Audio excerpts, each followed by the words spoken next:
या माया मधुकैटभप्रमथने या माहिषोन्मूलिनी या धूम्रेक्षणचण्डमुण्डदलनी या रक्तबीजासनी शक्तिः शुम्भनिशुम्भदैत्यमथनी या सिद्धलक्ष्मीपरा सा दुर्गा नवकोटिमूर्तिसहिता मां पातु विश्वेश्वरी।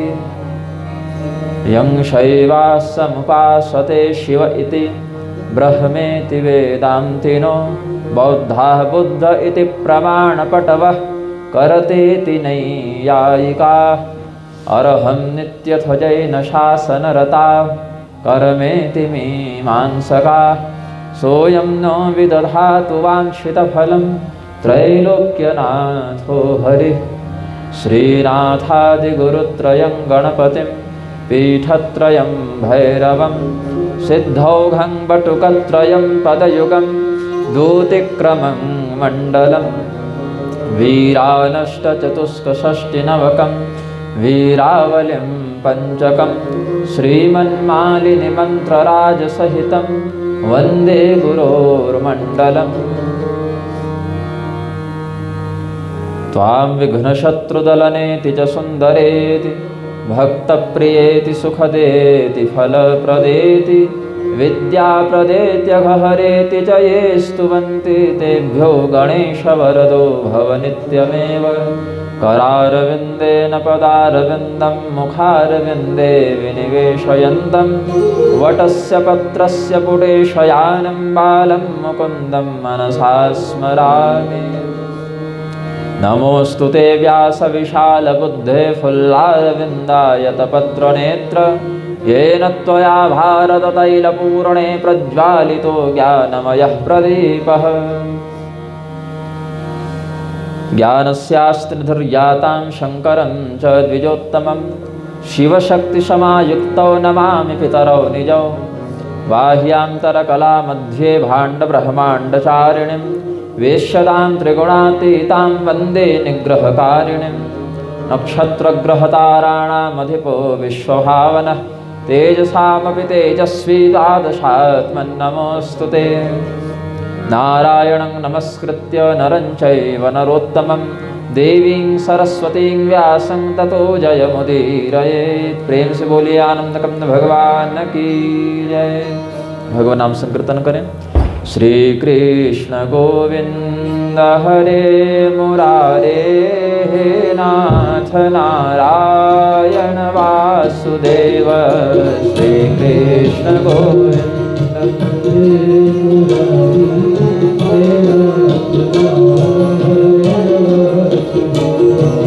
श्री कृष्ण गोविंद हरे मुरारे हे नाथ नारायण वासुदेव। श्री कृष्ण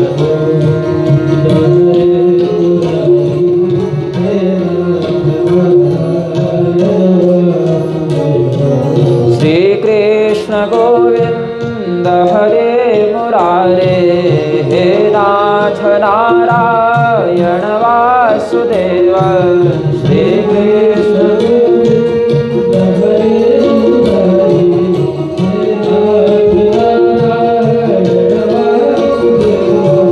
जिह्वे पिबस्वामृतमेतदेव गोविन्द दामोदर माधवेति। श्री कृष्ण गोविन्द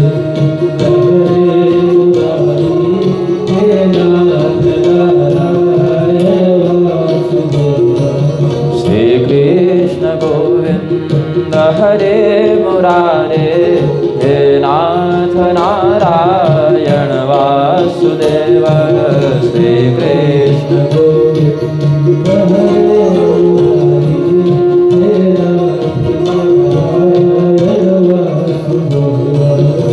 गृहे गृहे गोपवधू कदम्बा सर्वे मिलित्वा समवाययोगे।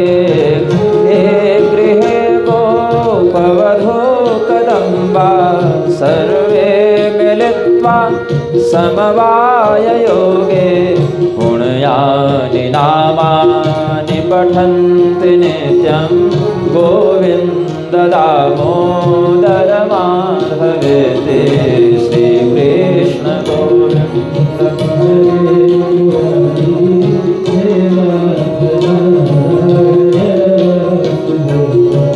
श्रीकृष्ण गोविन्द हरे मुरारे हे नाथ नारायण वासुदेव श्रीकृष्ण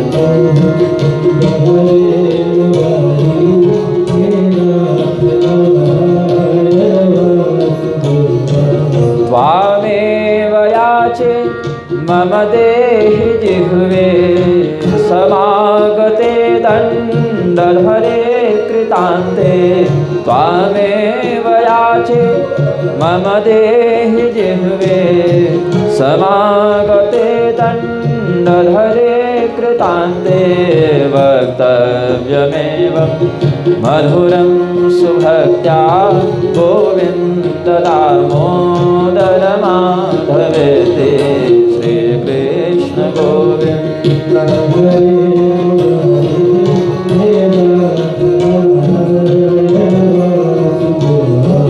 श्रीकृष्ण गोविन्द हरे मुरारे हे नाथ नारायण वासुदेव श्रीकृष्ण गोविन्द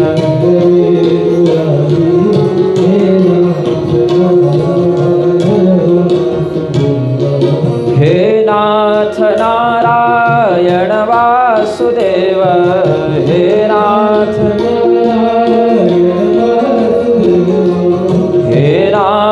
नारायण वासुदेव हे नाथ नारायण श्रीकृष्ण गोविन्द हरे मुरारे हे नाथ नारायण वासुदेव श्रीकृष्ण गोविन्द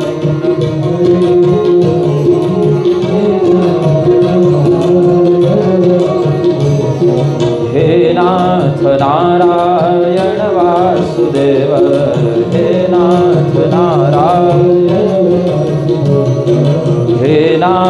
नारायण वासुदेव। प्रेम से बोलिए आनंद कंद भगवान की, श्री केदारनाथ महादेव की, श्री भुकुंड भैरव भगवान की, श्री वेदव्यास जी भगवान की, श्री जगज्जननी जगदम्बिका मैया की। जाने हि त्वं महाराज योगमायावशे जगत् ब्रह्मादिस्तम्भपर्यन्तं देवमानुषतिर्जगं मायातन्त्रे निबद्धाये ब्रह्मविष्णुहरादयः भ्रमन्ति बद्धमायान्ति लीलया चूर्णनाभवत्। जिस प्रकार से मकड़ी के द्वारा निर्मित जाल में इधर उधर से आने वाले कीड़े तो फंसते हैं लेकिन मकड़ी स्वयं नहीं फंसती, उसी प्रकार से भगवती के रचे हुए शांभवी माया से युक्त इस संसार में अन्य देवता जीवादि तो फंसते हैं किंतु भगवती स्वयं वहाँ पर लिप्त नहीं होती। इस प्रकार से भगवती योगेश्वरी के शांभवी माया के महात्म्य का वर्णन करके श्री वेदव्यास जी ने महिषासुर से संबंधित भगवती के चरित्र का व्याख्यान प्रारंभ किया है। पुरा युद्धमभूत घोरम देवदानवसेनयो पृथिव्यां पृथ्वीपाल महिषाख्ये महीपतौ महिषो नाम राजेन्द्र चकार तप उत्तमं गत्वा हेमगिरौ चोग्रम देव विस्मयकारकम। पूर्व काल में सुमेरु पर्वत पर 10,000 वर्षों तक तपस्या करके महिषासुर नामक एक दैत्य ने अद्भुत वरदान प्राप्त किया और उस वरदान के अभिमान में दर्प में चूर होते हुए देवताओं के साथ उसने भीषण युद्ध किया है। जब महिषासुर की तपस्या से प्रसन्न होकर ब्रह्मदेव वरदान देने के लिए आए तो उसने अमरता का वरदान मांगा। अमरत्वं देवदेव वांछा में द्रोहिण प्रभो यथा मृत्यु भयं न स्यात् तथा कुरु पितामहो। हे ब्रह्मदेव, आप हमें ऐसा वरदान दें कि हमारी कभी मृत्यु न हो। ब्रह्मदेव ने कहा, ये तो बहुत ही विकट वरदान तुमने मांग लिया, क्योंकि उत्पन्नस्य ध्रुवं मृत्युर्ध्रुवं जन्म मृतस्य च सर्वथा मरणोत्पत्ति सर्वेषां प्राणिनां किल। इस संसार में जिसने भी जन्म लिया है वह मरेगा, और जो भी मरा है उसका पुनर्जन्म होगा। मुक्त हुआ तब तो नहीं, लेकिन मरा है। मृत्यु और मोक्ष में थोड़ा भेद है। पुनरागमन के चक्र में मृत्यु फंसाती है, और पुनरागमन के चक्र से छूट गए तो मुक्त हो गए। तो हे महिषासुर, तुम कोई एक मृत्यु का निश्चय कर लो कि हम इसी तत्व से इसी प्रकार से मरेंगे। एक अवश्यम भावी मृत्यु का तुम स्वयं चयन कर लो, और उसके अतिरिक्त बाकी चीज़ों से तुम अवध्य रहोगे, बाकी तत्व तुम्हें मार नहीं पाएंगे। तो महिषासुर ने वरदान मांगा है, न देवान मानुषा दैत्यान मरणम में पितामह पुरुषां न च मे मृत्युर्योषा मां का हनिष्यते तस्मान् मे मरणं नूनं कामिन्याः कुरु पद्मज अवलाहं तमाम हन्तुं कथं शक्ता भविष्यति। हे पितामह, जब देवता दानव मानव इत्यादि कोई भी मुझे न मार पाए, पुरुष वर्ग में कोई न मार पाए, तो भला कौन सी स्त्री में इतना सामर्थ्य होगा कि वह मुझे मार पाएगी। इसीलिए अगर कोई मुझे मार पाए तो मुझे स्त्री के हाथों ही मृत्यु का वरदान दे। स्त्री के हाथों मृत्यु को निश्चित करके महिषासुर वरदान प्राप्त करके लौट गया। यह महिषासुर था कौन, इसके विषय में बताते हैं। धनो पुत्रो महाराज विख्यातौ क्षितिमंडले रंभश्चैव करंभश्च द्वावास्तां दानवोत्तमौ। कश्यप जी की पत्नी दनु के दो पुत्र थे, रंभ और करंभ। दोनों बहुत प्रसिद्ध दानव थे, बहुत श्रेष्ठ दानव थे, लेकिन संतानहीन थे। तो संतान प्राप्ति की कामना से ये दोनों तपस्या करने के लिए चले गए। तो छोटा भाई जो था करंभ, वो जल में घुसकर, पंचनद में घुसकर अनेक वर्षों तक तपस्या करता रहा, और बड़ा भाई जो रंभ था वह बरगद के वृक्ष के नीचे बैठ गया। अपने चारों ओर अग्नि जला ली, पंचाग्नि सेवन करता हुआ वह तपस्या करने लगा। दोनों दैत्य दोनों दानव बड़े उग्र तपस्वी थे। देवराज इंद्र को बड़ा क्षोभ हुआ, तो मगरमच्छ का रूप धारण करके, ग्राह का रूप धारण करके करंभ जो जल के अंदर प्रविष्ट होकर तपस्या कर रहा था, उसका वध देवराज इंद्र ने कर दिया। अब बड़े भाई रंभ ने देखा कि हमारे छोटे भाई का वध हो गया है, तो अपने भाई के प्रेम में उसने भी चिंतन किया कि हम अपने प्राणों का परित्याग कर देंगे। तो अपने मस्तक को काट कर अग्नि में होम करने की इच्छा करने लगा। जब रंभ ने अपने मस्तक को काट कर हवन कुंड में डालने की इच्छा व्यक्त की, वैसा प्रयास किया, तो अग्निदेव प्रकट हो गए और कहा, उक्तश्च दैत्य मूर्खोऽसि स्वशिरशं छेत्तुमिच्छसि आत्महत्याति दुस्साध्या कथं तं कर्तुमुद्यतः वरं वरय भद्रं ते यस्ते मनसि वर्तते माम्रियस्व मृते नाद्य किं ते कार्यं भविष्यति। अरे दैत्य, तुम तो बड़े मूर्ख हो, इतने वर्षों से तपस्या कर रहे हो और इतने दुर्लभ शरीर को, इतने हृष्ट पुष्ट शरीर को अकारण ही मार कर नष्ट कर देना चाहते हो। आत्महत्या तो बहुत बड़ा पाप है, इसीलिए तुम मरो मत। हाँ, जो भी तुम्हारी इच्छा हो वह तुम हमें बताओ, हम पूर्ण कर देंगे। तो अग्निदेव को प्रणाम करके रंभ ने कहा कि यदि आप मुझ पर प्रसन्न हैं तो मुझे ऐसा पुत्र दीजिए जो देवता मनुष्य दैत्य तीनों से, देवता मनुष्य दानव कोई भी व्यक्ति उसको न मार सके, तीनों से अवध्य हो, त्रिलोक विजेता हो, महापराक्रमी हो, इच्छा के अनुसार रूप धारण करने में समर्थ हो, और सभी लोग उसको वंदनीय समझें, सभी लोग उसके सामने मस्तक झुकाएं, ऐसा उसका पराक्रम हो जाए। अब अग्निदेव ने कहा कि पावकस्तम तथेत्याह भविष्यति तवेप्सितम पुत्रस्तव महाभाग मरणाद विरमाधुना। अच्छा ठीक है, तुम मरो मत, हम तुम्हें वरदान देते हैं कि ऐसा ही पुत्र तुम्हें प्राप्त होगा। रंभ ने अग्निदेव को प्रणाम किया और चला गया। अब दैत्य दानवादि का स्वभाव जो है बड़ा आसुरी, बड़ा पाशविक होता है। तो एक भैंस पर इसका हृदय आ गया। एक हृष्ट पुष्ट शरीर वाली सुंदर युवती भैंस को देखकर इसका मन उधर आसक्त हो गया। इसने भी भैंस का रूप धारण करके उसके साथ रमण किया, प्रेम का व्यवहार किया, और वह महिषी जब गर्भवती हुई तो उसके साथ अन्य पाताल आदि लोकों में विहार करता हुआ भ्रमण करने लगा। एक दिन किसी दूसरे महिष ने उस महिषी को देखा, तो उस महिषी के साथ रमण की इच्छा से वह उसकी ओर जब बढ़ा तो महिष रूपधारी रंभ ने उसका प्रतिकार किया और विपक्षी महिषों से युद्ध करता हुआ वीर गति को प्राप्त हुआ। जब रंभ का वध हो गया तो उसकी जो पत्नी थी, गर्भवती महिषी थी, वह भागने लगी। तो जो कामासक्त विपक्षी महिष था वह भी उसके पीछे दौड़ा। तो यक्षों ने उस महिषी की रक्षा की और विपक्षी महिष का वध किया। साथ ही रंभ के अंतिम संस्कार के लिए एक चिता की व्यवस्था की। उस महिषी ने रंभ के शरीर को जब चिता पर स्थापित किया यक्षगण मना करते रहे कि गर्भवती को सती नहीं होना चाहिए, और पशु योनि में तो ये सब कोई विधान भी नहीं है, लेकिन अपने पति से प्रेम करने के कारण मना करने के बाद भी वह सती हो गई। अब गर्भवती अवस्था में वह जल रही थी, किंतु अग्निदेव के वरदान के कारण उसका गर्भ क्षतिग्रस्त नहीं हुआ। महिषस्तु चिता मध्यात् समुत्तस्थौ महाबलः रंभोप्यन्यत वपुः कृत्वा निःसृतः पुत्रवत्सलः रक्तबीजप्यसौ जातो महिषोऽपि महाबलः अभिषिक्तस्तु राज्येऽसौ हयारिरसुरोत्तमैः। जो गर्भ में बच्चा पल रहा था वह चिता का भेदन करके प्रकट हो गया, वही महिषासुर बना। और जो रंभ नामक दैत्य वीरगति को प्राप्त हुआ था वह दानव भी, यद्यपि दनु का पुत्र था, लेकिन दैत्य और दानव दोनों शब्द पर्याय के रूप में शास्त्रों में प्रयुक्त हैं यहाँ पर, तो वह भी रक्तबीज का स्वरूप धारण करके पुनर्जन्म लेकर प्रकट हो गया। ये तो जन्म की कथा हुई, तपस्या और वरदान का वर्णन कर ही चुके हैं। महिषासुर ने चिक्षुर नामक दैत्य को अपना सेनापति बनाया, ताम्र नामक दैत्य को अपना कोषाध्यक्ष बनाया, असिलोमा, उदर्क, बिड़ाल, बास्कल, त्रिनेत्र, कालबंधक इत्यादि राक्षसों को अपना मंत्री, अनुचर, यूथपति इत्यादि बनाया, और जितने भी पृथ्वी पर राजा थे सबको संदेश भेजा कि तुम हमारी अधीनता स्वीकार कर लो, अन्यथा युद्ध करो। तो जो जो राजागण अधीनता स्वीकार कर चुके वो तो छोड़ दिए गए, वो तो राक्षसों के सेवक बना लिए गए, दास बना लिए गए, और जो राजागण युद्ध करने जाते वो मार दिए गए। अब जितने ब्राह्मणों का बाहुल्य था पृथ्वी पर, क्षत्रियों पर विजय प्राप्त कर लिया उसने, अब ब्राह्मणों की ओर बढ़ा।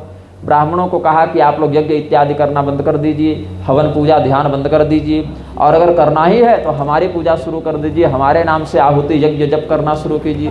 तो जो ब्राह्मण उसकी बात मान गए वो महिषासुर के नाम से ही यज्ञ इत्यादि करने लगे। इंद्र इत्यादि देवताओं को पूजन में भाग न देकर प्राण भय से महिषासुर की ही आराधना करने लगे, और जो ऐसा नहीं करते उनको मार दिया जाता। तो पृथ्वी पर विजय प्राप्त करके महिषासुर ने देवराज के पास अपना दूत भेजा, इंद्र के पास दूत भेजा, और कहा कि यदि तुम सत्य में पराक्रमी हो तो हमसे युद्ध करो, और अगर तुम युद्ध न करना चाहते हो तो हमारी शरण में आ जाओ, हमारी अधीनता स्वीकार करो, लेकिन स्वर्ग तुम खाली कर दो, हम स्वर्ग पर आधिपत्य कर लेंगे। इंद्रदेव ने जब महिषासुर का संदेश सुना तो बड़े क्रोधित हुए। उन्होंने दूत को कहा कि देखो, दूतों का वध करना शास्त्र में निषिद्ध बताया गया है, इसीलिए हम तुम्हें छोड़ रहे हैं, नहीं तो महिषासुर को जाकर कह दो कि अब स्वर्ग के इतने बुरे दिन नहीं आए कि कोई भैंसा आकर यहाँ पर शासन करे। तो बड़ी बड़ी सिंहों को लेकर अपनी पृथ्वी पर पड़ा रहे, यहाँ पर पशुओं को देवराज के पद पर बैठने का अधिकार नहीं है, अभी इतने बुरे दिन नहीं आए। अब जाकर महिषासुर को उसके दूत ने सब बता दिया। कहा कि राजन देवाधिपः कामम नत्वाम विगणयत्यसौ मन्यते स्वबलं पूर्णम देव सैन्य समावृतः। महाराज अब मैं क्या कहूँ, हालांकि कहने में तो बड़ा बुरा लग रहा है, एक सेवक को अपने स्वामी के प्रति ऐसे अब शब्दों का प्रयोग नहीं करना चाहिए, लेकिन उस मूर्ख इंद्र ने आपके प्रति बड़ा तिरस्कार पूर्वक भाव रखते हुए कहा कि उस पशु को जाकर कह दो, उस भैंसे को कह दो कि स्वर्ग का राजा वह कभी नहीं बन सकता। अब महाराज बात तो बड़ी बुरी है, लेकिन उसने यही कहा तो हमको यही बोलना पड़ेगा।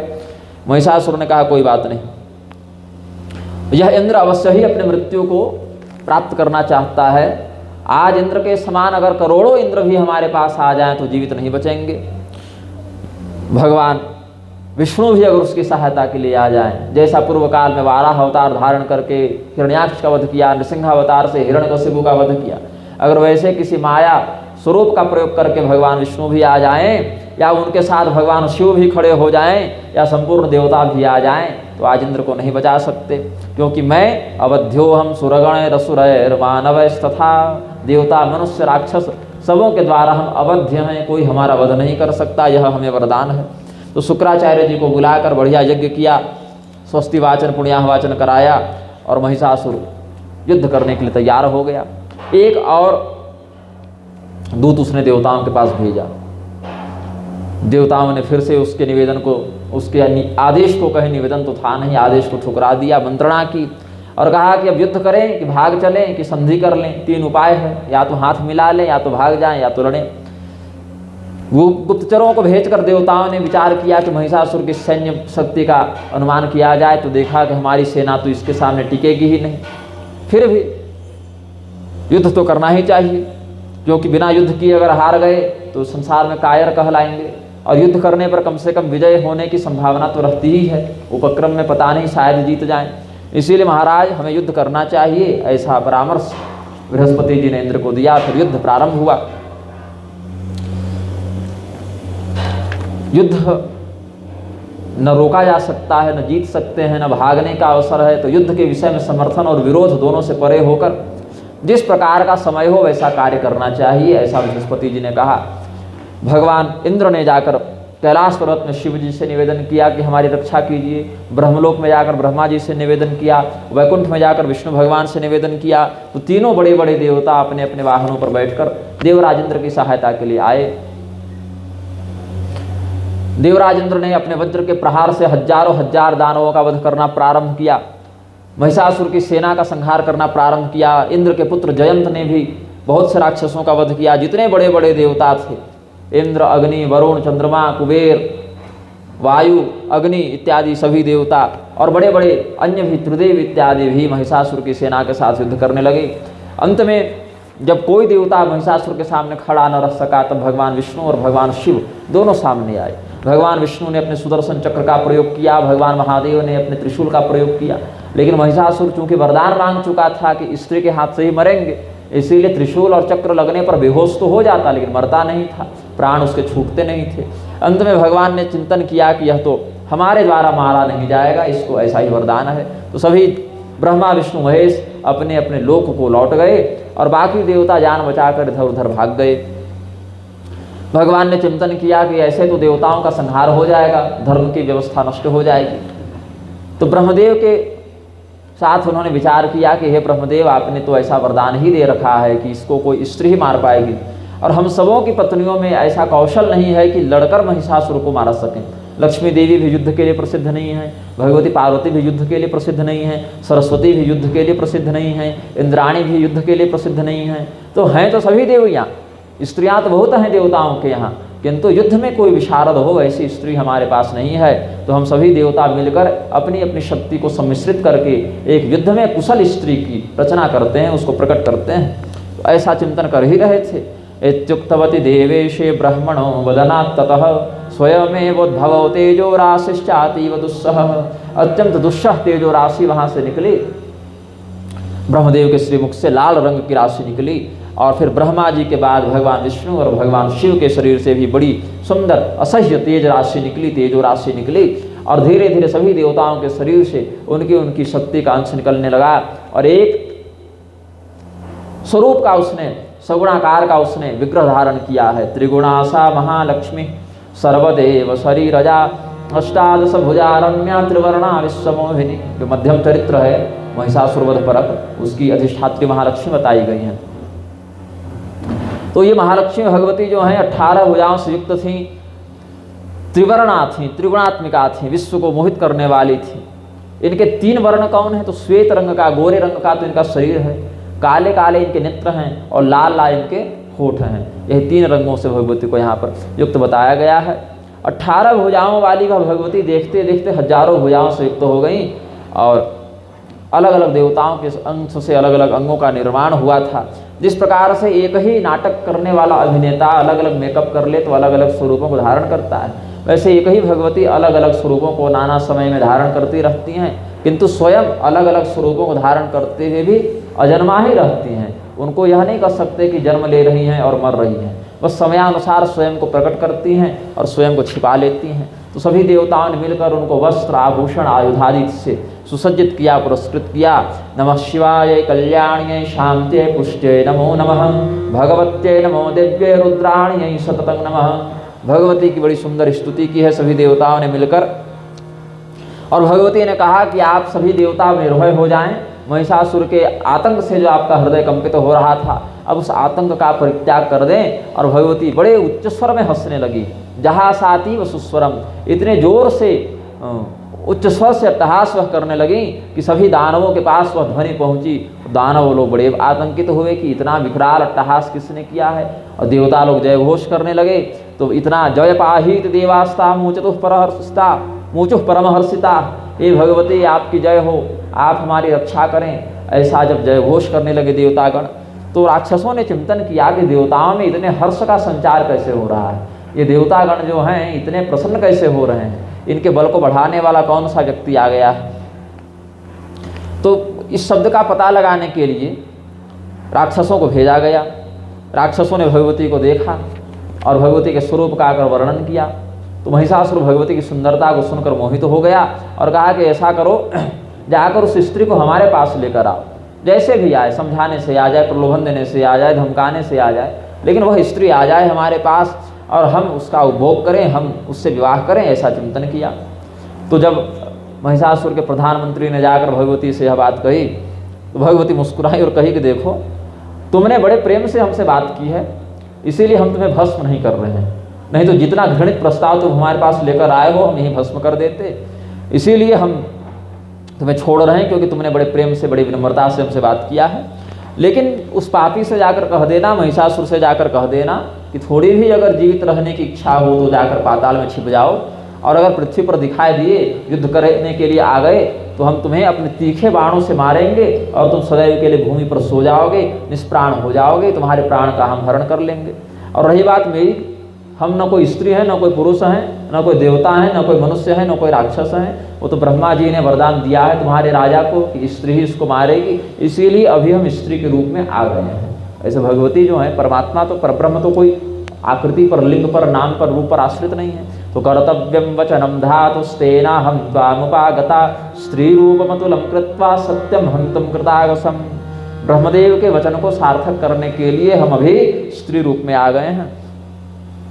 तो इस राजा के मंत्री ने पुनः भगवती को समझाया, कहता है कि आप तो स्त्री हैं, बड़ी सुकुमार हैं, अभी तो पूर्ण यौवन भी आप में विकसित नहीं हुआ है, नव यौवती हैं आप, नव यौवन संपन्ना हैं आप, तो हमारे दुर्दांत राजा से, अत्यंत पराक्रमी राजा से आप कैसे लड़ पाएंगे?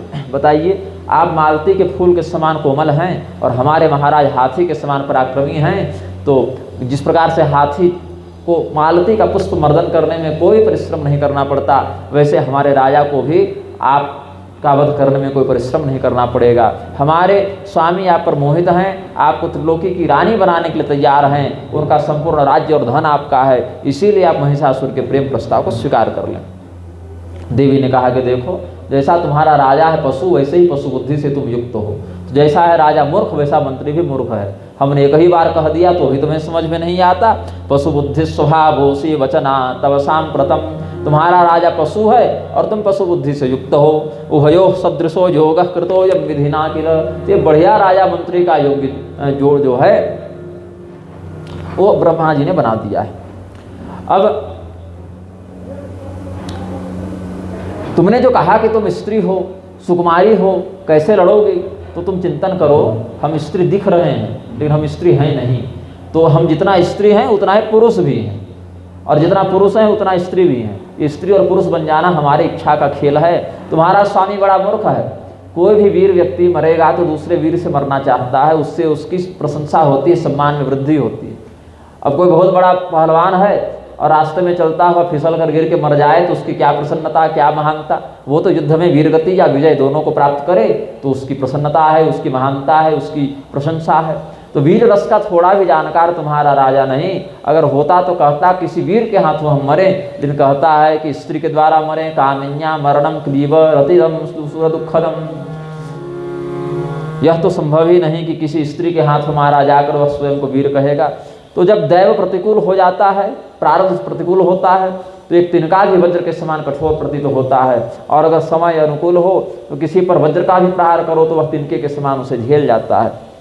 इसलिए तुम जाकर अपने स्वामी को कह दो कि या तो भाग जाए, पाताल चला जाए, सब लड़ाई झगड़ा छोड़ दे, देवताओं को उनका स्वर्ग लौटा दे, या तो मर जाए, हमारे हाथों से युद्ध लड़कर मृत्यु को प्राप्त हो जाए। तुम्हारे राजा में अपना कोई बल नहीं, वो तो ब्रह्मा जी का वरदान उसको प्राप्त हो गया, इसीलिए अभी तक जिंदा है। अन्यथा भगवान विष्णु इत्यादि के द्वारा तो पहले ही उसका वध कर दिया गया था। ब्रह्मा जी, विष्णु जी, शिव जी को जो उसने हराया है उसमें उसका पराक्रम नहीं, अभी तो ब्रह्मदेव का वरदान ही प्रधान समझना चाहिए। मंत्री ने सोचा अब क्या करें हम, राजा को जाकर क्या बताएं। तो उसने जाकर बता दिया राजा को सब कुछ, और यह भी कह दिया कि सींग वाली और जोर जोर से रंभाने वाली कोई भैंस ही उस भैंसे को अपना पति बना सकती है, हम नहीं बनाएंगी। महिषी महिषम नाथ सश्रृंगा श्रृंग संयुतम कुरुते क्रंदमाना वै नाहम तत्सदृशी सठा। तो महाराज जो आ रहा है आपको पशु बोलकर चला जा रहा है, आप कुछ कीजिए। तो महिषासुर ने अपने मंत्रियों को बुलाया और कहा अब ऐसी स्थिति में क्या करना चाहिए। उधर से तो कुछ उल्टा ही जवाब मिल गया। तो मंत्रीगण भी वैसे ही मूर्ख थे, शराब के नशे में डूबे रहते थे, राक्षसों का स्वभाव ही है आसुरी। तो कहे महाराज देखिए, स्त्रियों की बात को समझना बड़ा कठिन होता है, उनके वाणी को, उनके नज़र को बड़ा परख के समझना पड़ता है, क्या कहना चाह रही हैं। ऐसे कहेंगे कि हम आपसे रूठ गए हैं, बात नहीं करना चाहते, लेकिन हृदय में इच्छा रहेगी कि हमारे पति हमें मनाएं, तो स्त्री कहेगी कुछ और चाहेगी कुछ। इसीलिए उसने जो कहा है उससे उसका प्रेम झलकता है आपके प्रति। महिषासुर ने कहा कि ऐसे में क्या प्रेम, तो विरूपाक्ष नाम के राक्षस ने उसको बुद्धि दी है। राजन नारी वराकीयम साब्रूते मदगर्विता विभीषिका मात्रमिदम ज्ञातव्यम वचनम त्वया। महाराज अरे वो मदमत्त हो गई है, उसको अपने पराक्रम का बहुत घमंड है, इसीलिए बकवास कर रही है। बताइए, तीनों लोकों पर विजय प्राप्त करने वाले आप महिषासुर को एक स्त्री धमकी दे दे, भला यह शोभनीय बात है। महाराज आप हमें आदेश दीजिए, उसको हम जाकर बांधकर घसीटते हुए ले आएंगे और सदैव के लिए आपकी दासी बना देंगे। तो विरूपाक्ष की बात सुनकर दुर्धर ने कहा कि यही सब मारपीट के कारण तुम्हारा प्रेम सफल नहीं होता, प्रेम की भाषा को दूसरे तरीके से समझना चाहिए। देखिए उस स्त्री ने क्या कहा है कि मैं युद्ध क्षेत्र में तुम्हें बाणों से मार दूंगी, यह कहा ना, यदुक्तं नाम बाणस्त्वां वधिष्येण मूर्धनि। तो बाण जो है वो कामदेव के पास भी है, लेकिन कामदेव के बाण फूल के बने होते हैं महाराज। तो ये स्त्री के काम शास्त्र के वचन हैं, आप ऐसे नहीं समझ रहे हैं। वो आपको युद्ध क्षेत्र में, मतलब रति क्षेत्र में, शयन कक्ष में, शयन शैया पर कामदेव के बाणों से मारकर निर्वीर्य करना चाहती है, क्योंकि स्खलन के बाद व्यक्ति शक्तिहीन हो जाता है, तो मृत्यु के समान प्राप्त हो जाता है, थक जाता है। विपरीतम परिज्ञातम तेना रस विदाकिल। आपका मंत्री बड़ा मूर्ख था, इसीलिए रतिपरक गूढ़ वचनों को वह समझ नहीं सका। अब महाराज इससे हमको तो लगता है वह स्त्री भी आपके अंदर अनुरक्त है, आपसे प्रेम करती है। तो ताम्र ने कहा, अब विरूपाक्ष और दुर्धर के बाद ताम्र नामक राक्षस ने भी अपना मंतव्य दिया। बोले महाराज देखिए, न तो वो स्त्री आपसे प्रेम करती है और न वह स्त्री बहुत बड़बोली है, वो सत्य कह रही है। क्योंकि अगर वो कामातुर होती या बहुत बकवास करने वाली होती तो देवताओं का जय घोष नहीं हो रहा होता, लेकिन देवता उसको पूज रहे हैं, उसकी प्रशंसा कर रहे हैं, उसकी शरण में गए हैं। तो अवश्य ही हम चिंतन करते हैं कि वह स्त्री आपकी मृत्यु ही है। कौन सी ऐसी स्त्री है संसार में जो सिंह पर बैठकर घूमती है और 18 हाथों में हथियार लेकर चलती है? कौन सी ऐसी स्त्री? इसका मतलब है कि देवताओं ने अवश्य ही आपको मारने के लिए एक षड्यंत्र किया है महाराज, इसीलिए वह आपको ललकार रही है। तो आप तो यह समझ लीजिए कि युद्ध ही होगा, और अब युद्ध में कैसे हमको अपने शत्रु को हराना है, ऐसा चिंतन कीजिए। तो भगवती के वास्तविक उद्देश्य का वर्णन ताम्र ने किया, लेकिन महिषासुर को बात समझ में नहीं आई। भगवती के पास ताम्र को भेजकर महिषासुर ने कहा कि एक बार और जाओ और कहो कि वह हमसे विवाह कर ले। तो इस बार जब ताम्र ने जाकर भगवती से कहा तो भगवती हंसने लग गई और कहती हैं, गच्छताम्र पतिम रोहि मुमूर्षुम मंदचेतसम महिषम चाति कामार्तम मूढ़म ज्ञान विवर्जितम यथाते महिषी माता प्रौढ़ा यवसभक्षिणी नाहम तथा श्रृंगवती लंबपुच्छा महोदरी। बोले हे महिष ताम्र, तुम अपने राजा को जाकर कहना, ये हे महिष, हे मंदबुद्धि, हे मरने को उद्यत, हे कामातुर, हे ज्ञान शून्य मूर्ख, तुम्हारी माता महिषी जिस प्रकार घास खाने वाली थी, बहुत बूढ़ी थी, उसके बड़े बड़े सींग और लंबी सी पूंछ थी और बहुत बड़ा पेट था, वैसी हम नहीं हैं। इसीलिए अपनी प्रजाति वालों से प्रेम करो, अपनी प्रजाति में विवाह करो, हमारी ओर ध्यान मत दो। और तुम छोड़ो, हम तो इंद्र, विष्णु, शिव, कुबेर, वरुण, ब्रह्मा और अग्निदेव इत्यादि किसी देवता की कामना नहीं करते, उनसे तो विवाह करना चाहते ही नहीं हैं। फिर तुम्हारे जैसे पशु का वर्ण करने के काम मेरा क्या स्वार्थ सिद्ध होगा। और रही बात मेरी, तो मैं कुंवारी भी नहीं हूँ, मेरी तो शादी हो चुकी, मेरा विवाह हो चुका है। नाहम पतिम वरा नारी वर्तते मे पति प्रभो सर्वकर्ता जगत सर्वसाक्षी जकर्ता निष्पृह स्थिर। सब कुछ करने वाले, फिर भी किसी कर्म से लिप्त न होने वाले, सबके साक्षी निर्गुण परमात्मा ही हमारे पति हैं, हम तो उन्हीं के भारिया हैं। ऐसे परमात्मा को छोड़कर हम तुम जैसे भैंसे को क्यों अपना पति बनाएंगे। अब देखो, या तो तुम मुझसे युद्ध करो या तो तुम चले जाओ, ये हम तीसरी बार कह रहे हैं। फिर ऐसा कह के भगवती ने गर्जन किया है। उनके गर्जन से ताम्र राक्षस के कान के पर्दे फटने लगे, वह विदीर्ण होने लगा, तो भाग गया वहाँ से। और महिषासुर को जाकर कहा कि महाराज अब तो युद्ध करना ही पड़ेगा। अलग अलग राक्षसों के साथ सुसज्जित सेना को लेकर महिषासुर ने आक्रमण किया है। भगवती के द्वारा अनेकानेक अस्त्र शस्त्रों का प्रयोग करके महिषासुर की सेना का संहार कर दिया गया।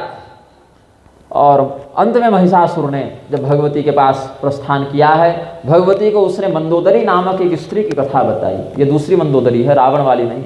कहा कि एक मंदोदरी नाम की राजकुमारी थी, वो भी तुम्हारी जैसी बड़ी घमंडी थी, अपने सौंदर्य का, अपने यौवन का बड़ा अभिमान था। उसके पिताजी कहते थे बारंबार कि विवाह कर लो, विवाह कर लो, विवाह कर लो, और पूरी जवानी वह यही कहती रही कि हमको विवाह नहीं करना है। अंत में विवाह की अवस्था बीत गई और कोई रिश्ता बचा नहीं। अपनी सखी सहेलियों के भरे पूरे कुटुंब को देखकर उसको बड़ी ईर्ष्या होती थी, तो अत्यंत बूढ़े राजा के साथ उसका विवाह कर दिया गया। अंत में ले देकर एक आध रिश्ते बचे थे, तो अब अमेल विवाह, उसका असंतुलित विवाह कर दिया गया। वो राजा भी बड़ा कामातुर था, तो 10 जगह उसका भी संबंध था। तो इस प्रकार से हठ करने के कारण जहाँ अच्छे रिश्ते आ रहे थे, उस मंदोदरी ने सबको ठुकराया और अंत में उसका दाम्पत्य जीवन भ्रष्ट हो गया। इसीलिए अभी तुम्हारी अवस्था बीती नहीं है, तुम हमारे साथ विवाह कर लो तो भविष्य के होने वाले संकट से बच जाओगी। लेकिन भगवती ने महिषासुर का ऐसा प्रलाप सुनकर अट्टहास किया है, मधुपान किया है, और भगवती ने तीक्ष्ण शस्त्र से महिषासुर का उद्धार कर दिया। 3 कल्पों तक महिषासुर के उद्धार की बात आई है। भगवती ने 3 अलग अलग अवतार लेकर 3 अलग अलग कल्पों में महिषासुर का वध किया है। 3 जन्मों तक उसका वध हुआ है। तब अंतिम जन्म में जब उसका वध हो रहा था, तब उसने भगवती से एक वरदान मांगा है कि आपके साथ ही हमारी पूजा होगी। इसीलिए वाम भाग कृतो दिव्या छिन्न सुरसम महासुरम दक्षिणे पुरतः सिंहम समग्रम धर्ममीश्वरम, ऐसे जो विधान है, दक्षिण भाग में भगवती के दाहिने सिंह और बाएं में महिषासुर की पूजा का विधान है। स्वतंत्र रूप से महिषासुर की पूजा जो आजकल लोग वामपंथी नास्तिक लोग कर रहे हैं, भगवती को अत्यंत अवाच्य गालियाँ दे रहे हैं, तो उनको समझना चाहिए कि महिषासुर ने स्वयं भगवती की आराधना करके वरदान मांगा है कि हम आपके भक्तों में गिने जाएं और हमारी पूजा आपके साथ हो। इसीलिए महिषमर्दिनी रूप में जब भगवती की पूजा करते हैं तो उसमें सिंह की भी पूजा होती है, महिषासुर की भी पूजा होती है, उसको फूल अक्षत टीका चंदन लगता है, और भगवती की तो खैर हो ही रही है। अब भगवती ने महिषासुर का जब वध कर दिया, उसके बाद शत्रुघ्न नाम के एक राजा को, जो अयोध्या के राजा थे, ये दूसरे शत्रुघ्न हैं लेकिन अयोध्या के ही थे, तो अयोध्याधिपतिम वीरम शत्रुघ्नम नाम पार्थिवम सर्वलक्षण संपन्नम महिष्यासने शुभे, सूर्यवंश में उत्पन्न अयोध्या के नरेश शत्रुघ्न को उन्होंने पूरी पृथ्वी का राजा बना दिया और भगवती अंतर्ध्यान हो गई। महिषासुर के मरते ही ब्राह्मण, क्षत्रिय, वैश्य, शूद्र, स्त्री, पुरुष इत्यादि सभी प्रकार के सत्कर्म सभी वर्णों के द्वारा, सभी आश्रमों के द्वारा आचरित होने लगे थे। अब यहाँ पर एक बात है, पुरोडास विधानश्च पशुभिर न कदाचन, सात्विक, राजस, तामस 3 विधियों से यज्ञ होता है। इसमें कहते हैं कि जो व्यक्ति शास्त्रीय विधि से पशुबलि इत्यादि भी दे, लेकिन उसका विधान हो शास्त्र में, उसको सात्विक कहते हैं। एक मत यह है। कुछ लोग कहते हैं कि हिंसात्मक यज्ञों से व्यक्ति को दूर रहना चाहिए, जहाँ मार काट हो ऐसा यज्ञ सात्विक नहीं तामसी होता है। कुछ लोग कहते हैं कि जब विधि वाक्य का प्रयोग किया जाए तो वैदिकी हिंसा हिंसा न भवती, वेदों में जो हिंसा वर्णित है देवता के लिए, उसको हिंसा नहीं कहते हैं। अपितु कामना के वशीभूत होकर, राग के वशीभूत होकर, द्वेष से वशीभूत होकर अविधि पूर्वक की गई हिंसा भी ही तामसी हिंसा कहलाती है, उसको हिंसा कहते हैं। नहीं तो वैदिक हिंसा जो है वह अहिंसा का ही स्वरूप है। लेकिन यहाँ स्पष्ट करते हैं कि अन्न से किया गया यज्ञ सात्विक है और पशु बलि के द्वारा किया गया यज्ञ सात्विक नहीं है। ऐसा पुरोडास विधानश्च पशुभिर न कदाचन, इस वचन के अनुसार भी यह समझना चाहिए कि केवल विधि का आश्रय लेकर हम पशु बलि कर दें तो सर्वथा सात्विक उसको नहीं कर सकते, क्योंकि यद्यपि परलोक में उस पशु को सुख मिलता है, लेकिन यहाँ पर तो अंशतः उसके शरीर का छेदन होता है, तो उस समय उसको कष्ट की प्राप्ति होती है। तो पशुभिर न कदाचन इत्यादि वचनों से भी पशु हिंसा विरहित यज्ञ को तो अपेक्षाकृत श्रेष्ठ ही बताया है। यद्यपि पशु विधि से पशु यज्ञ का भी विधान है, यज्ञ पशु के बलि का भी विधान है, किंतु उसमें पशु विरहित यज्ञ को उत्तमोत्तम उत्कृष्ट बताया गया है। ऐसा इस प्रकरण में उक्त श्लोक से समझना चाहिए। इसके बाद भगवती का एक और चरित्र वर्णित है, शुंभ और निशुंभ नाम के दैत्यों का यहाँ पर वर्णन है। शुंभ और निशुंभ नाम के 2 दैत्य पुष्कर तीर्थ में जाकर अन्न जल का परित्याग करके 10,000 वर्षों तक तपस्या करने लगे, और जैसे महिषासुर ने तपस्या की थी वैसे इन्होंने भी 10,000 वर्षों तक तपस्या की। ब्रह्मदेव आए तो ब्रह्मदेव से इन्होंने यही वरदान मांगा कि आप हमें अमर कर दें। महिषासुर के ही कदमों पर ये चल रहे थे, उसी के मार्ग का अनुसरण कर रहे थे, और जिस प्रकार से महिषासुर ने मूर्खता कर दी थी कि हम किसी के द्वारा न मारे जाएं, लेकिन स्त्री के द्वारा मारे जाएं, तो शुंभ और निशुंभ ने भी कह दिया कि नारी बलवती कास्ति यानौ नाशं करिष्यति न विभिव स्त्रियः कामं त्रैलोक्ये सचराचरे। हम इस तीनों लोकों में शासन करना चाहते हैं, कोई भी व्यक्ति कभी भी हमारा वध न कर सके, ऐसा आप हमें वरदान दें, और स्त्री के अतिरिक्त हम किसी के हाथों न मारे जाएं। हे ब्रह्मदेव, यही आप हमें वरदान दें। महिषासुर के ही समान इन्होंने 10,000 वर्षों तक तपस्या की, और महिषासुर के ही समान इन्होंने वरदान मांगा कि हम स्त्री के हाथों मारे जाएं। अब ब्रह्मदेव तथास्तु बोलकर चले गए। महिषासुर का जो पिता था रंभ, जो अगले जन्म में रक्तबीज बना, जिसके पास एक अद्भुत वरदान था, उसके खून की बूंदें जब पृथ्वी पर टपकें तो उससे एक दूसरा रक्तबीज पैदा हो जाता था, वह भी शुंभ निशुंभ के साथ आकर मिल गया और भगवान इंद्र के राज्य पर आक्रमण कर दिया। बहुत वर्षों तक, लगभग 100 वर्षों तक युद्ध हुआ। देवराज इंद्र पराजित हुए और शुंभ ने स्वर्ग पर आधिपत्य कर लिया। 1000 वर्षों तक शुंभ एवं वर्ष सहस्रम तु जगाम निपसत्तम, 1000 वर्षों तक शुंभ ही स्वर्ग का राजा बना रहा। अब देवराज इंद्र ने कहा कि महाराज, हे बृहस्पति देव, हे गुरुदेव, आप कुछ ऐसा यज्ञ कर दीजिए, कोई ऐसा मंत्र जप दीजिए, कोई ऐसा व्रत करा दीजिए कि हम शुंभ पर विजय प्राप्त कर लें।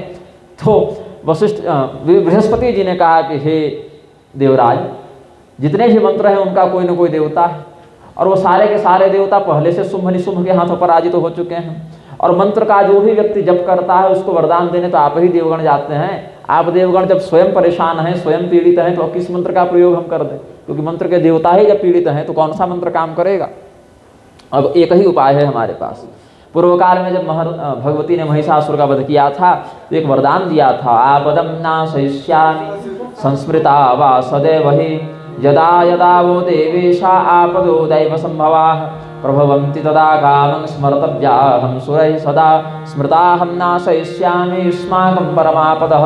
हे देवताओं, जब भी आपके ऊपर कोई संकट आए, कोई विपत्ति आए, आप हमारा स्मरण किया कीजिएगा तो हम आकर आपके संकट का नाश कर देंगे। तो देवताओं ने उसी वचन का आश्रय लेकर भगवती के वरदान पर विश्वास करके भगवती की स्तुति करना प्रारंभ किया है।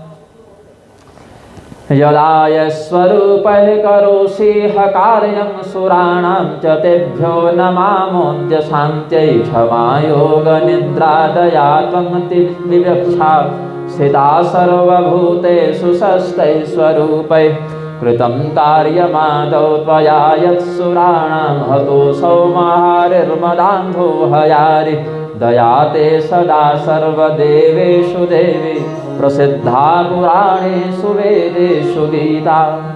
जिस समय अलग अलग स्वरूपों को धारण करके आप देवताओं का कार्य संपादित करती हैं, संसार को तो लगता है कि हम देवता उन कार्यों को कर रहे हैं, लेकिन शक्ति रूप से आप हमारे अंदर क्षमा, योग निद्रा, दया, विवक्षा इन रूपों से निवास करती हैं, हर प्राणी के अंदर निवास करती हैं। पूर्व काल में महिषासुर के द्वारा जब हम आतंकित कर दिए गए थे, हमने आपकी प्रार्थना की तो आप प्रकट होकर हमारे शत्रु का संहार करती हैं, हमें उद्धार का मार्ग दिखाती हैं। आज उसी प्रकार से आप हमारे कार्य को पुनः संपादित करें।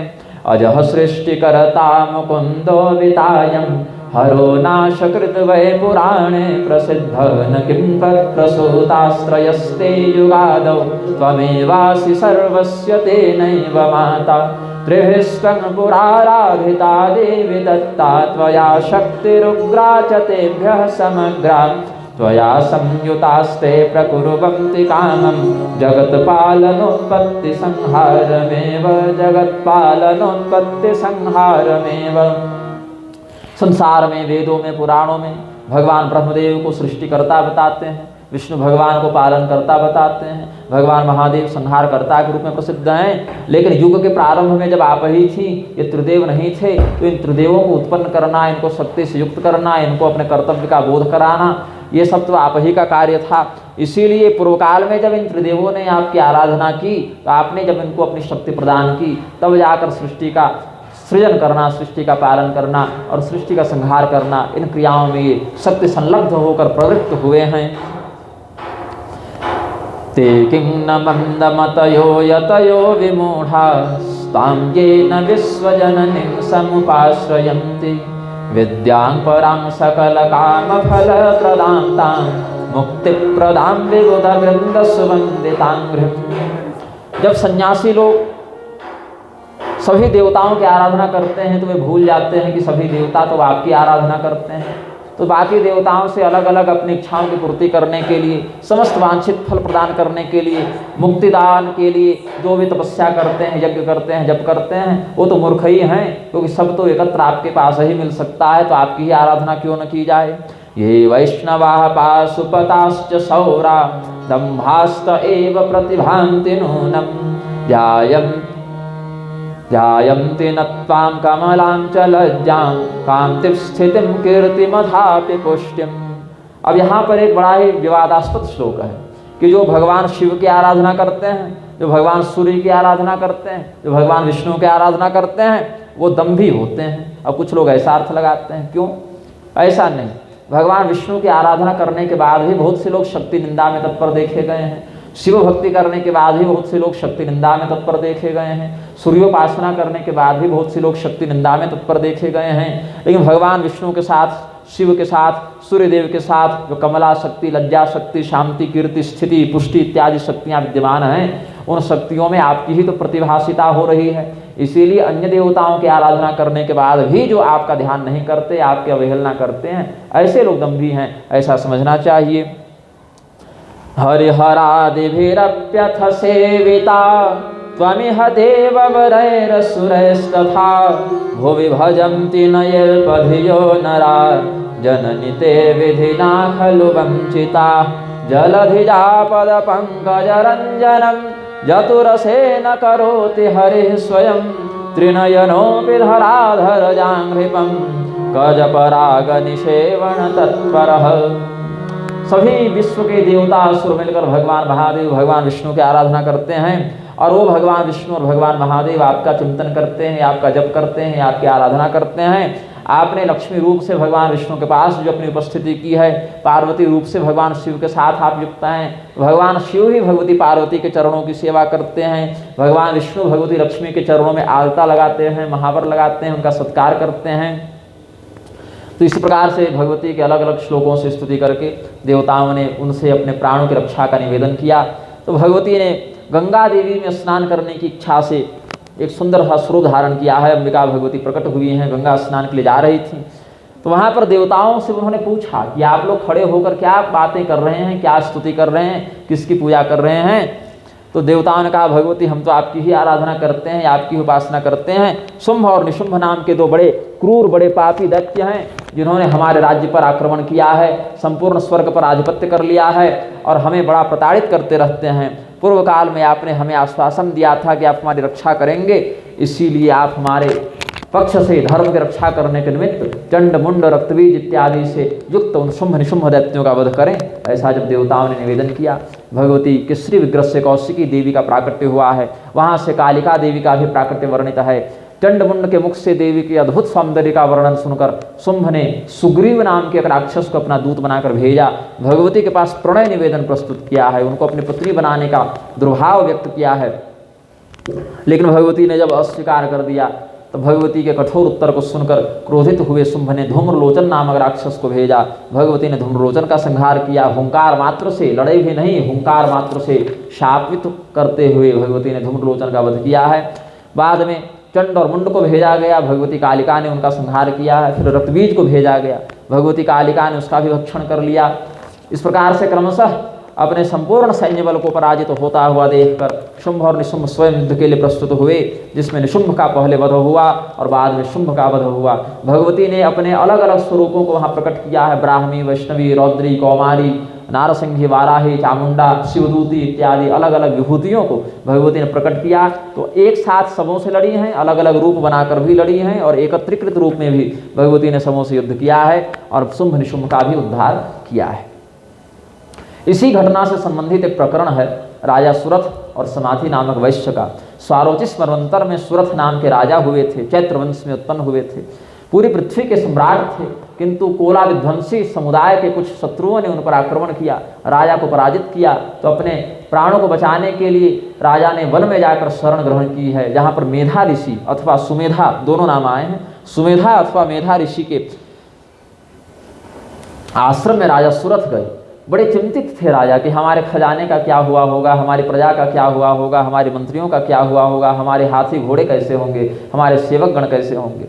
तो जो प्रजाजन, जो मंत्रीगण, जो राज्य उनका अब नहीं रहा, उसके प्रति भी मोह बुद्धि से वे आसक्ति भाव से चिंतन करते थे। एक वैश्य वर्ण का व्यापारी दिखा उन्हें। व्यापारी को उन्होंने जाकर पूछा कि तुम कौन हो, तुम यहाँ क्यों बैठे हो?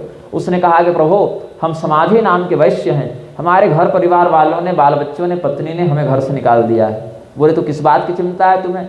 बोले यही चिंता है कि हमारे बाल बच्चे कैसे होंगे, हमारी पत्नी कैसे होगी। बोले कैसे मूर्ख हो भाई तुम, जिन भाई बंधुओं ने यैर्नृस्तो भवान लुब्धे पुत्रदारादिभिर्धनैः तेषु किं भवतः स्नेहम् अनुबध्नाति मानसम्। तो राजा ने कहा कि भाई जिन्होंने आपको घर से निकाल दिया, बड़ा प्रताड़ित किया, अपमानित किया, ऐसे बाल बच्चों का आप चिंतन करते हैं। तो वैश्य ने कहा कि क्या कहे महाराज, मनोमेन स्थिरम राजन भवत्यद्य सुदुखितम चिंतयात्र कुटुंबस्य दुष्टजस्य दुरात्मभिः। कि महाराज ये बात तो सत्य है कि हमारे पुत्रों ने, हमारी पत्नी ने, हमारे कुटुंबीजनों ने घर से निकाल दिया, लेकिन हमारा प्रेम उनके प्रति कम नहीं होता, हम उनके प्रति अपने भाव को हटा नहीं पा रहे। राजा ने कहा यही तो हमारी भी समस्या है, हमारे भी प्रजाजनों ने, मंत्रियों ने हमें धोखा दे दिया, हम युद्ध में हार गए, लेकिन हम उनकी ही चिंता करते हैं। तो इसका कारण क्या है? अपने विपक्षियों के प्रति भी ऐसी आसक्ति का कारण क्या है? इस बात का पता करने के लिए राजा और वैश्य समाधि, राजा सुरथ और समाधि वैश्य दोनों मिलकर महर्षि सुमेधा के पास गए और उनसे पूछा कि ऐसा क्या है हमारे जीवन में, ये कौन सी माया है, कौन सा बंधन है। तब भगवान सुमेधा ने बताया, ज्ञानिनामपि चेतांसि मोहयत्य निशम हिसा ब्रह्मेश वासुदेवाद्या ज्ञाने सत्य विशेषतः। ब्रह्मा विष्णु महेश भी परमात्मा होने के बाद भी, परम ज्ञानी होने के बाद भी भगवती की इच्छा से मोहित हो जाते हैं, संसार में अनेकानेक शरीरों को धारण करते हैं। तो भगवान की जब यह स्थिति है, तब तुम तो साधारण मनुष्य हो, तुम तो राजा हो, तुम तो बनिया हो, तुम्हारे पास इतना बड़ा तत्व ज्ञान कहाँ से आएगा। अब अलग अलग समय में अलग अलग देवता भी मोहित होते हैं। कभी भगवान विष्णु के मोह में भगवान शिव पड़ जाते हैं, कभी भगवान शिव के शिवलिंग का परिमाण विष्णु और ब्रह्मा नहीं प्राप्त कर सकते। ऐसे ही अलग अलग समय पर किसी देवता की श्रेष्ठता और किसी देवता की अवरता का लक्षण भगवती की इच्छा से देखने को मिलता है। इसीलिए वो त्रिदेव भी उन्हीं पराम्बा की पूजा करते हैं। और ऐसा कह के तीनों प्रधान चरित्र बताए। मधुकैटभ के नाश का वर्णन किया, महिषासुर के नाश का वर्णन किया, शुंभ और निशुंभ के नाश का वर्णन किया। चरित्र त्रय पाठम च नित्यम कुर्याद सर्जयेत्, तीनों चरित्रों के पाठ का वर्णन किया। नवरात्र के उपवास का विधान बताया, महामाया के यज्ञ का, महामाया की तपस्या का वर्णन किया और कहा कि ब्राह्मण क्षत्रियो वैश्य शूद्रो वा भक्ति संयुतः पूजयेत् जगतां धात्रीं स सर्व सुखभाग भवेत्।